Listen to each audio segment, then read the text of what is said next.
Oi, gente.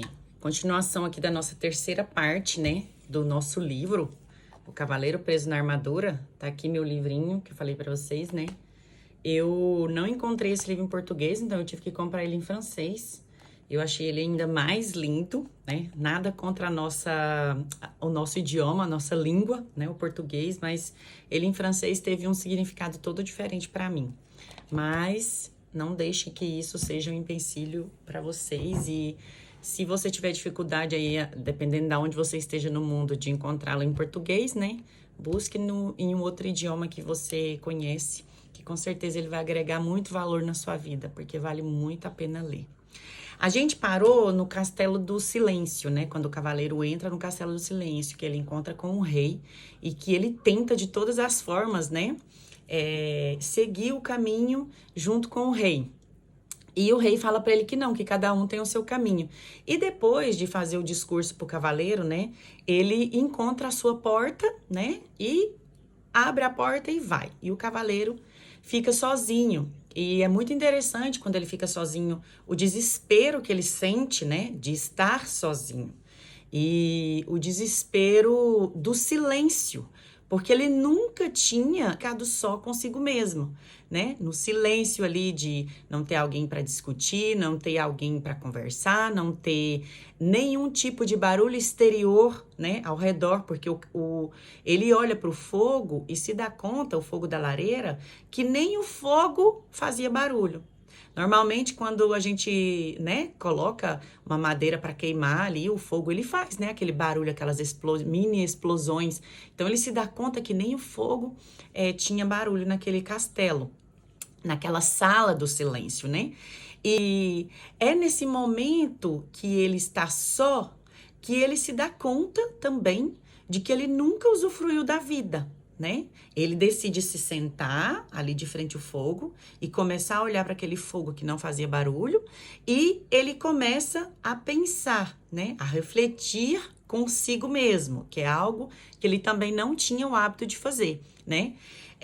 Então, ele se deu conta que ele passou tanto tempo preso nas coisas que não são próprias da alma, não usufruiu a família, ele começou a pensar no tempo que ele não dedicava para o filho, no tempo e atenção que ele não dedicava para a esposa, não tinha feito atenção ao barulho da natureza, né? Nunca tinha parado para contemplar o cantar de um pássaro, nunca tinha parado para contemplar nenhum momento, na verdade, né? Porque ele estava ali envolvido pelos barulhos exteriores o tempo inteiro, né? As batalhas, as pessoas que ele tinha que salvar, os dragões que ele tinha que matar, que se a gente traz para uma linguagem mais específica, os problemas que ele tinha que enfrentar, problemas que ele inventava ele mesmo, né? Porque muitas vezes, eu lembro vocês, as pessoas nem pediam a ajuda dele, ele ia salvar as pessoas, né? Ele ia ajudar as pessoas que não pediam a sua ajuda, e muitas vezes essas pessoas ainda maltratavam ele, porque elas não tinham pedido a ajuda dele, né? Quantas vezes isso acontece na nossa vida? Nós estamos tão presos com todos os barulhos à nossa volta, tentando ser úteis, tentando ajudar, tentando fazer tudo pelo outro, tentando fazer coisas que as pessoas não pedem, nos intrometendo em problemas que não nos cabem, né? Nos envolvendo em problemas que não são da nossa conta e deixando realmente de olhar e de mergulhar dentro de nós mesmos, né? Muitas vezes a gente acumula tanto barulho, tanta coisa no nosso dia, realmente para não ter esse tempo de silêncio, de se olhar, de se analisar, né? De se entender, de se colocar em questão mesmo, de fazer reflexões, né, internas a respeito de situações, de pessoas, de momentos, de projetos, de tudo. Então, nessa solidão que ele tá ali e que ele começa a fazer esse exercício, ele se dá conta da solidão que ele fez a própria esposa viver, né? Porque vocês lembram que todas as vezes que ele começava a discutir, ter algum alguma conversa com a família, com o filho e com a esposa, era sempre para contar sobre as batalhas dele, sobre as vitórias dele, sobre as coisas dele, né? Ele nunca, quando a esposa ou o filho iam falar alguma coisa, ele dormia bruscamente, porque tudo era sobre ele, né? Então ele nunca ouvia, ele nunca participava de algo, ele nunca aproveitava aquele momento profundo em família, né? Então ele se dá conta da solidão que ele forçou ela a viver no próprio castelo, na própria casa, né? Então ele chora profundamente, amargamente. Ele chora tanto que as lágrimas que escorrem pelo elmo, né, pelo capacete, elas caem no chão, elas molham o tapete e elas apagam o fogo e ela começa a inundar a sala. No que ela começa a inundar a sala, quando ele estava quase se afogando nas lágrimas, uma porta se abre e ele consegue atravessar a porta. Quando ele consegue abrir a porta, ele entra numa sala mais pequenininha ainda. E aí ele se pergunta, né? Eu queria entender como que pode essas salas ficarem cada vez mais pequenas, né? E ele ouve uma voz que diz, é porque você começa a se aproximar cada vez mais de você mesmo. E aí ele fica, né, assustado, ele pergunta, quem tá aí, né? E aí ele fala, mas eu sou você, né? E ele se dá conta que a voz vem da cabeça dele, né? E ele fala, como assim, você sou eu? Não, você não é eu, né? Eu sou eu. E aí eles começam essa discussão, ele consigo mesmo, né? Até que ele entende, ele pergunta, né? Se você sempre esteve aqui, como que eu nunca te ouvi, né? E ele dá um nome para essa voz na cabeça dele, porque ele se recusa a dizer que é ele mesmo. Então ele chama ele de Sam, né? Ele decide chamá-lo de Sam. E ele diz: se você sempre esteve aqui, como que eu nunca te ouvi? E ele responde para ele: porque você nunca fez silêncio o suficiente. E quando ele responde isso para ele dorme profundamente e quando ele acorda, né, ele se encontra com Rebeca e o esquilo, né, que estão muito felizes em encontrar ele, né? E quando eles o veem, eles já deduzem, né? E eles falam para o cavaleiro: você deve ter chorado novamente, mostrando a sua vulnerabilidade, porque mais uma parte, né, uma parte da armadura do cavaleiro tinha caído com as lágrimas dele, né? Então o cavaleiro, quando ele se deu conta desse sentimento de solidão da Juliette, que ele chorou, ele ficou tão feliz de ter se dado conta desse sentimento e de ter chorado, mas de ter entendido o que aconteceu, que ele vai, né, todo pomposo, ele conta isso pro mago Merlin, né? Muito feliz de ter se dado conta disso, né? Então ele fala para ele que ficou muito orgulhoso de si, de ter se dado conta do sentimento que a Juliette tinha, né? E o mago Merlin traz uma outra reflexão para ele, né? Ele fala: nós não temos que sentir orgulho de sermos humanos, né? Porque é muito interessante a gente, às vezes, quantas vezes, quando a gente faz algo para alguém e a gente se sente feliz por ter feito algo na vida de alguém, às vezes a gente se vangloria, né? Nossa, eu entendi. Nossa, eu sou capaz de sentir, eu fui capaz de compreendê-lo. Quando, na realidade, isso nem deveria ser um orgulho para nós, porque deveria ser parte de nós, parte da nossa natureza, né? Eu gosto muito dessa reflexão que ele faz para ele, que ele traz para ele nesse momento também. Passado esse castelo, eles seguem a aventura deles, né? Todos contentes por ter passado o Castelo do Silêncio, né? E seguem aí para o novo castelo, para o próximo desafio, que é o Castelo do Conhecimento. Quando eles chegam no Castelo do Conhecimento, o cavaleiro fala, né, para o esquilo e para a Rebeca: ai, vocês eu já sei, vocês vão me deixar entrar sozinho, né? E a Rebeca fala para ele, não, cavaleiro, nós iremos com você. Porque o silêncio é para um, mas o conhecimento é para todos. Então, eles partem juntos para essa nova aventura que é o Castelo do Conhecimento. Quando eles entram no Castelo do Conhecimento, o Castelo do Conhecimento era uma escuridão profunda. Ninguém conseguia ver nada. E é muito interessante porque o cavaleiro, ele tenta, né, ver a mão, quando a gente entra em uma peça escura, um lugar escuro, a primeira coisa que a gente faz, né, para tentar se proteger, proteger o rosto, proteger o corpo, a gente vai, né, um pouco que com a mão, querendo palpar, né, ver o que a gente vai tocar ali na nossa frente. E isso me faz pensar que, embora nós saibamos muito, nunca é o suficiente face a um novo desafio, né? A escuridão, ela nos traz um pouco essa reflexão da ignorância. Ela nos faz pensar, né? Na ignorância. Nós podemos até saber muito, né?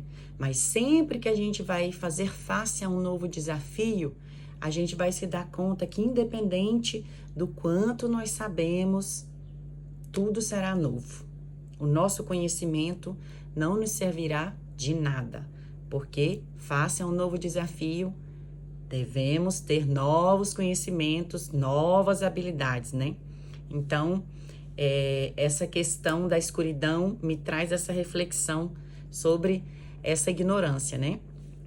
Até que o esquilo, né, ele diz, todo eufórico, que tem alguma coisa escrita no muro, eles se aproximam desse muro e tinha uma frase bem brilhante, né, que dizia, o conhecimento é a luz, né, e eles seguem, né, tentando entender o que quer dizer essa mensagem na parede, e eles encontram uma segunda frase escrita. Será que você não confundiu necessidade com amor? Né? E eles começam a discutir a esse sujeito. E é muito interessante, porque muitas vezes, na nossa ignorância, realmente a gente confunde, né? Nós não conseguimos diferenciar a necessidade. A gente age achando que é por amor, em algumas circunstâncias, quando, na verdade, é em prol de nós mesmos. E isso acaba sendo um egoísmo muito grande. Embora nós tentamos passar a mensagem para o nosso próximo de que tudo está sendo por amor, na realidade estamos agindo por interesse próprio. A gente age achando que é por amor. E ele se dá conta de todos os erros que ele cometeu ao precisar dos outros para afirmar a sua própria existência, a sua própria pessoa. Até que ele percebe nessa reflexão que ele nunca foi capaz de amar alguém porque ele nunca se amou a ele mesmo. Gente, para chegar em uma conclusão tão profunda, realmente é necessário uma introspecção muito grande. A gente, às vezes, evita até pensar isso. Não, mas eu me amo, mas eu gosto de mim, né? Eu sou feliz da maneira que eu sou, eu me aceito. Às vezes isso são frases que a gente coloca dentro da nossa mente, mas na realidade é tudo muito racional, né? Tudo que está aqui dentro, sentir de verdade é algo muito difícil. O que a gente sente de verdade em relação a nós mesmos? Qual é o verdadeiro sentimento? Qual é o verdadeiro, aquilo tudo que está aqui dentro, de verdade? Quantas vezes a gente se pega sendo muito duro com a gente mesmo? Demorei quase 40 anos com a ajuda da terapia para entender o quanto eu era dura comigo mesma, como eu me olhava com rigidez, né? Com maldade, não conseguia encontrar nada de bom, nada de agradável em mim mesma, né? Então, às vezes eu ficava o tempo todo sempre colocando e buscando nos outros, colocando nos outros essa expectativa que eu tinha em relação a mim mesmo. Então, realmente, a gente acha que ama o próximo, mas a gente não ama o próximo. A gente está agindo com egoísmo, porque a gente não se ama. Quando você não se ama, é impossível você saber como amar o outro genuinamente. E nesse momento, aonde ele entende, que ele faz essa autoanálise, ele entende que ele nunca se amou, ele chora novamente. E a luz aparece. E isso também é impossível a gente não pensar que não há nada mais belo do que a luz do autoconhecimento. Ela nos transforma e ela nos permite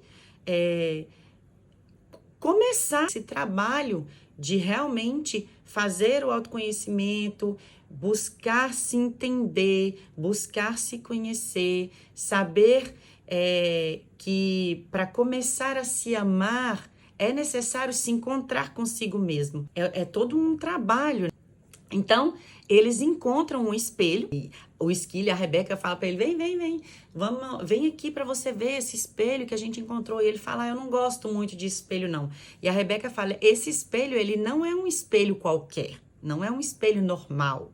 E aí, ele chega e olha, ele é convencido pelo seu argumento e vem olhar nesse espelho.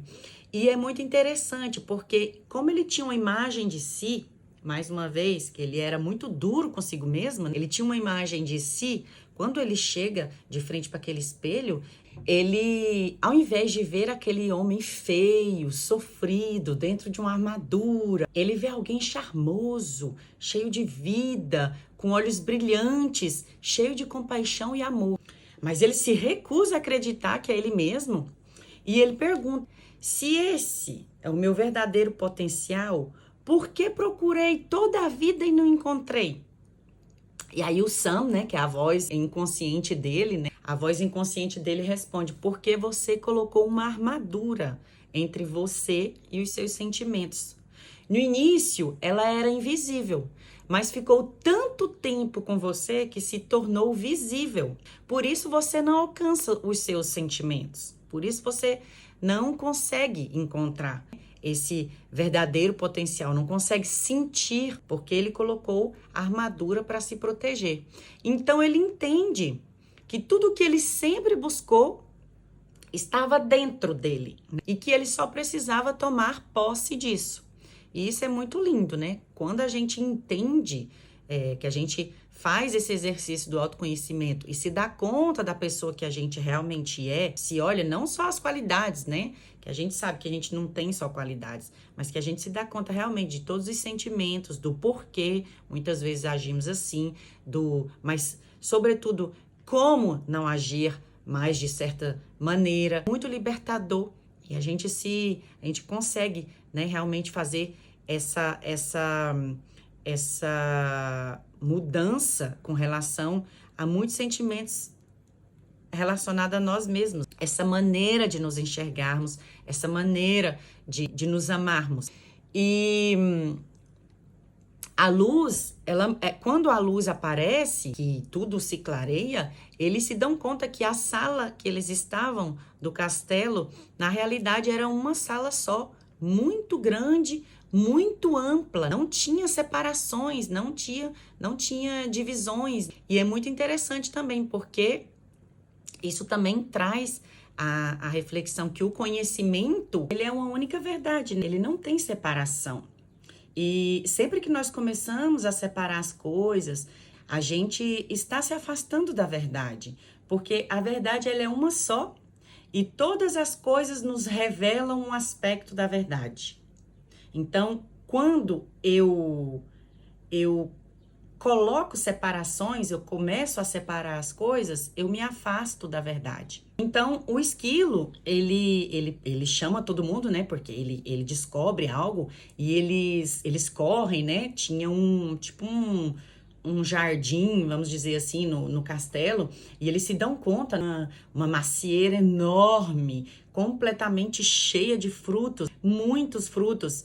E nessa macieira tinha uma mensagem, uma frase que dizia: Para estes frutos eu não imponho nenhuma condição, mas é necessário aprender sobre a ambição. E é muito interessante porque eles começam a se colocar pergunta, a se perguntarem o que aquilo queria dizer. E o cavaleiro, ele fala, eles começam a questionar e a observar que a macieira, ela dá os frutos sem condições e nem exigências. Sem exigências. Ela é feliz simplesmente pelo fato de dar maçãs. Ela é feliz pelo que ela é. Eles chegam nessa conclusão de que a macieira, ela é feliz pelo simples fato de fazer o que ela nasceu para fazer, que é dar frutos. Então ali eles começam, né, toda uma discussão a respeito disso, porque o cavaleiro não entende, né, essa mensagem da macieira. E ele pergunta para Rebeca e para o esquilo, né, se eles entenderam, né? E a Rebeca e o esquilo olham um para o outro e eles dizem que entenderam. A macieira, ela não precisa de nada para ser feliz. Ela é feliz pelo simples fato de ser. E eu acredito que nós somos assim também. Nós somos felizes simplesmente pelo que somos. E aí, o cavaleiro, muito confuso com aquilo tudo, fala: eu acredito que para a macieira e para os animais devam ser assim, mas não para os homens, não para os humanos. Ele se fala, né? Como seria possível um homem ser feliz sem ambição? O que seria do homem sem ambição? E aí o Sam fala para ele: feliz. E ele fala: eu não acredito. Eu não acredito. Por quê? Porque isso para o cavaleiro é um conflito interno muito grande. Porque a ambição dele vinha da mente. A ambição dele era sempre ligada às coisas materiais. Quais eram as ambições dele? Era novos castelos, era novos cavalos, né? Era ser o melhor cavaleiro do reino. Essas eram as ambições que o motivaram na vida. Então ele não consegue se enxergar com outro tipo de motivação. Para ele, a única maneira que ele conhece de motivação é essa motivação que vem da mente. Apesar disso tudo, ele se olha e ele vê que, apesar de ter corrido toda a vida, de ter tentado ter e não de ser, ele ainda assim não era feliz e realizado. Que a realização do ser humano, na realidade, é tomar posse de tudo aquilo que vem dentro de si, que vem dentro dele. E muitas vezes a gente passa o nosso tempo correndo atrás de coisas que não vêm de dentro da gente. A bondade, a generosidade. E que quando ele se dá conta disso, ele olha para o esquilo, olha para Rebeca, olha para aquela árvore e vê que eles são felizes por serem o que eles são, né? E que essa generosidade, essa generosidade, essa realização, essa felicidade que vem de dentro, é isso que ele deseja, né? Ele encontra de alguma maneira neles aquilo que ele deseja no seu eu mais profundo. Então, naquele momento, ele fecha os olhos e diz: a partir de hoje, a minha ambição virá do coração. E quando ele diz essa frase, eles, no piscar de olhos, eles se encontram em direção a um outro castelo, que é o castelo da ousadia. Partem para o novo desafio, que é o castelo da ousadia e da coragem. E eles partem, todos felizes, porque mais uma parte da armadura do cavaleiro havia caído. A partir do momento que ele fez esse voto sincero de que tudo viria do coração dele a partir daquele momento. Quando eles chegam nesse castelo, né, que era um castelo grande também, eles encontram um dragão enorme. Mas era um dragão fora do comum, não era um dragão iguais àqueles que o cavaleiro conhecia. Ele tinha escamas brilhantes e ele soltava fogo pelos olhos, pelo nariz, pela boca, saía fogo para todo lado. E o dragão, assim, com muita ira, muita raiva, cuspindo fogo. E a primeira coisa que ele fez, ele bate a mão procurando a espada. E quando ele se lembra que o Merlin tinha falado para ele que ele não ia precisar da espada durante o caminho dele, E ele fica chateado e ele começa a chamar o Merlin, né? E ele começa a chamar o Merlin e a Rebeca fala pra ele, olha, eu ouvi dizer que ele tá numa conferência de magos. E aí ele fala, como assim? Ele disse que sempre que eu precisasse dele, ele viria, né? Ela fala, mas foi o que eu soube. E é muito engraçado, porque, mais uma vez, sempre que nós estamos diante de um problema, de algo que devemos nos bater contra aquilo, a primeira coisa que a gente vai fazer, a gente vai correr buscar as armas que a gente conhece. Sempre que nós estamos face a um novo desafio, nós sempre iremos buscar as armas que estamos acostumados a usar. Porque nós vivemos num looping.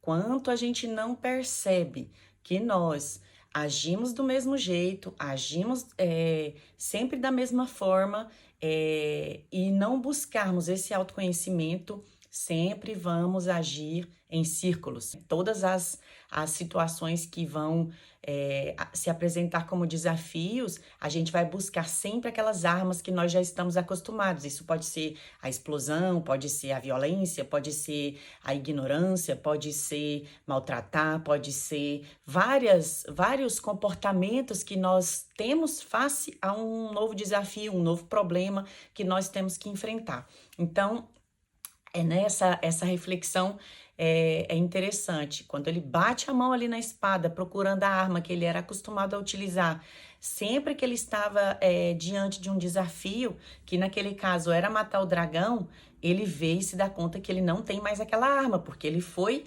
obrigado a abandonar lá no início, com a promessa de que ele não precisaria utilizá-la. E isso é muito engraçado, porque no caminho do autoconhecimento, sempre que a gente vai face a um desafio, a gente vai ter aquela tendência a voltar para cometer aqueles erros que a gente cometia, né? Sempre quando algo vai saindo do nosso controle.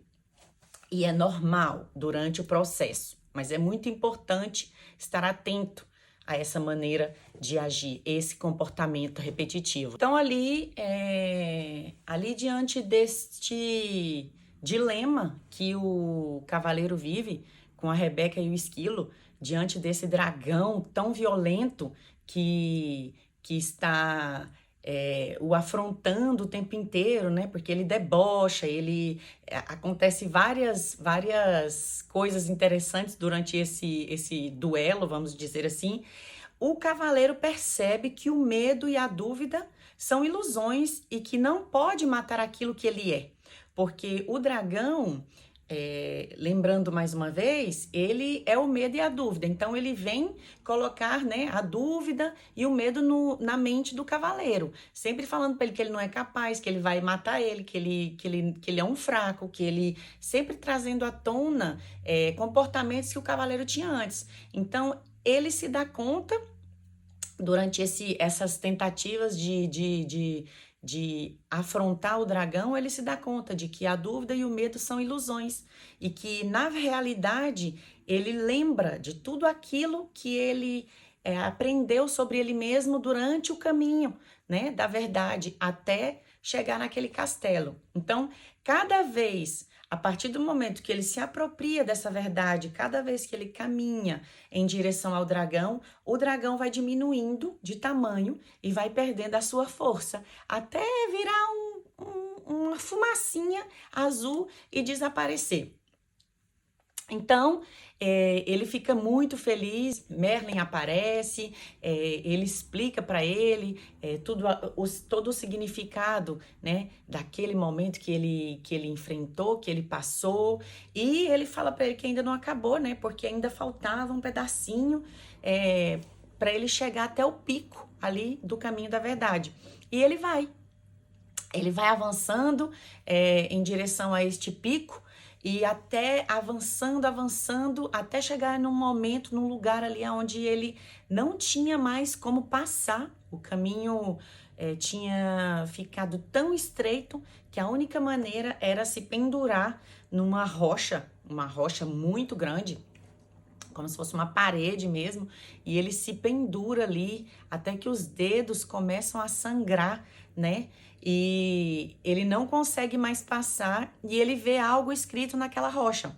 Então, até que ele vê algo escrito, né? E ele vê escrito assim, ó: embora possua este universo, nada possuo, pois não posso conhecer o desconhecido se ao conhecido eu me agarro.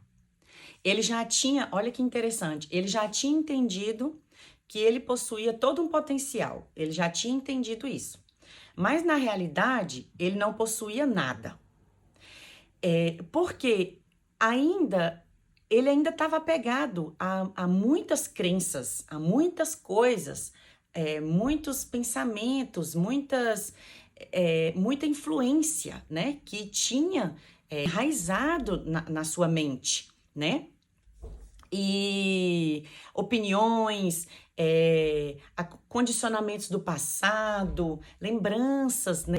E ele ainda não tinha tomado posse do ser interior real dele, porque ele ainda não tinha abrido mão de todos os seus julgamentos com relação a ele mesmo, as opiniões com relação a ele mesmo e as crenças que ele tinha em relação a ele mesmo e aos outros, né? Sobretudo a ele mesmo. Então, ele entende que ele tem que se desapegar de tudo isso e que desapegar de tudo que ele conhecia, de tudo que ele acreditava, de tudo que ele julgava ser certo e o que ele julgava não ser certo, era muito difícil. E isso queria dizer que ele tinha que desapegar daquela pedra, ele tinha que se largar, ele tinha que se abandonar, né? Naquele vazio, naquele precipício, o qual ele estava agarrado naquela pedra. O Sam fala para ele, né? Larga a pedra, desapega, se joga. Se você não se jogar no desconhecido, você não vai entender, você não vai acreditar, né? E ele diz, mas você tá louco? Se eu largar isso daqui, a gente vai morrer, né? Nós vamos morrer. Você quer que eu acredite em quê? E o Sam fala para ele, né? Não é acreditar em quê? É acreditar no quê? É acreditar na vida, é acreditar no mistério, é acreditar em Deus. Então, nesse momento, ele se solta e ele começa a lembrar, né, de tudo aquilo que ele viveu, de todas as vezes que ele julgou as pessoas, de todas as vezes que ele se sentiu maltratado pelas pessoas, de todas as vezes que ele se sentiu rejeitado, de todos os julgamentos, sempre que ele responsabilizava os outros pelo sofrimento dele, né? A Juliette, a mãe dele, a babá dele. Então ele começa a se responsabilizar também pelos seus atos, a se lembrar também de todas as vezes que ele também julgou, de todas as vezes que ele abandonou, de todas as vezes que ele foi responsável, todos os atos que ele teve em relação ao próximo. E a partir do momento onde ele pega essa responsabilidade, ele começa a lembrar dessa responsabilidade, ele assume essa responsabilidade, ele começa a cair mais para o alto, ele começa a subir, né? A subir para o alto. Então, ele se torna um com o universo. E o livro termina nesse momento com uma frase que é o começo. E essa frase, ela é para nos lembrar que nós sempre teremos de fazer o nosso caminho da verdade. Nós sempre teremos que voltar para o começo. Né? Vocês lembram que ele encontrou com o rei lá no Castelo do Silêncio e o rei disse para ele que sempre voltava quando necessário, que ele era sábio o suficiente para voltar para o caminho da verdade que ele via quando ele necessitava. Então, quantas vezes nós teremos de refazer esse caminho da verdade, né? Em busca de nos libertar das armaduras que temos, porque nós temos muitas, né? São muitas experiências, né? Nós vivemos muita coisa, então é muito difícil a gente conseguir se desfazer da nossa armadura de uma só vez. Nós seríamos incapazes de suportar. Então, nós teremos de trilhar esse caminho todos os dias, sempre, várias vezes na nossa vida, em busca, né, de nos libertar dessa armadura, de todo esse condicionamento, de toda dor, de tudo aquilo que o cotidiano nos traz, de tudo aquilo que realmente nos traz essa necessidade de nos protegermos, né? E este é um caminho que eu descobri graças à terapia, né? Esse livro que me ajudou muito a entender esse mecanismo da armadura, que até então eu acreditava que eu nem sabia que eu tinha a minha armadura e o quanto essa minha armadura era pesada e o quanto ela me impedia de sentir realmente, de sentir, de expressar os verdadeiros sentimentos que eu tinha dentro de mim com relação a mim mesma, de entender tudo aquilo que eu sentia com relação a mim mesma, com relação aos outros e de entender, acima de tudo, a conexão que eu necessitava de ter comigo e com o universo e com Deus, né? Com o tudo, com o eu sou. Então, esse livro me ajudou muito no meu caminho do autoconhecimento, né? Eu que acreditava já saber muita coisa. Bom, eu espero que este livro tenha feito muito sentido para você e que você possa todos os dias se lembrar que aquilo de que você realmente necessita, você pode encontrar dentro de você mesmo, que você sinta o prazer de se conectar consigo e, acima de tudo, com aquele que é o Criador de todas as coisas, independente da sua maneira de crer, tá bom? Eu fiquei muito feliz com esse projeto e aqui dividir com vocês um pouco daquilo que me tocou neste livro. E é um livro que eu gostei muito, que me ajudou muito no meu caminho, né, do autoconhecimento junto com a terapia. E se você conhece alguém e se esse livro fez sentido para você, compartilhe esse vídeo, né, dê o seu like. E lembre-se, ser vulnerável não é ser fraco. Ser vulnerável é realmente se permitir sentir tudo aquilo que muitas vezes a gente não consegue porque estamos guardados e protegidos pela nossa armadura. Então, retire a sua armadura, mas vá devagar com o seu processo, porque o mais importante é você caminhar todos os dias devagar em direção ao caminho da verdade. Mas não tente fazer isso de uma única vez. Que você encontre prazer em caminhar esse caminho da verdade. E muito obrigada por ter ficado comigo até aqui.